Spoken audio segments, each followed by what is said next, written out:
একজন ব্যক্তি তার বন্ধুকে এতটুকু বলেছিল যে আল্লাহ তোকে কোনোদিন মাফ করবে না, আল্লাহ তোকে কোনোদিন মাফ করবে না। এরকম কথা কিন্তু আমরা অনেকে বলে ফেলি।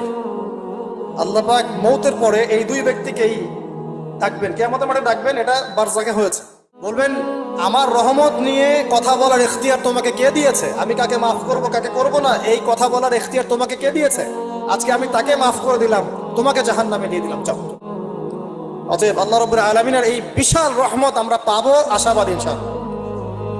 এই কারণে আমাদের প্রথম যে বিষয়টা ফোকাস করতে হবে, আল্লাহ রহমত পেতে হলে আমাদের অবশ্যই বস্তুবাদিতা ত্যাগ করতে হবে। আল্লাহ পাক দুনিয়া পছন্দ করেন না। দুনিয়ার মোহে যারা ডুবে থাকে আল্লাহ এদেরকে পছন্দ করেন। দুনিয়া প্রয়োজন, যতটুকু আমার দরকার আমি করব, যতটুকু প্রয়োজন নাই এই বিষয়টা আমি পেতেই হবে, চাই চাই আরো চাই। হ্যাঁ, দুহাতে চাপাও হাত পেতে নাও, ঋণ করে ঘি খাও, এইসব দর্শনের ধার ধারবো না আমরা ইনশাআল্লাহ।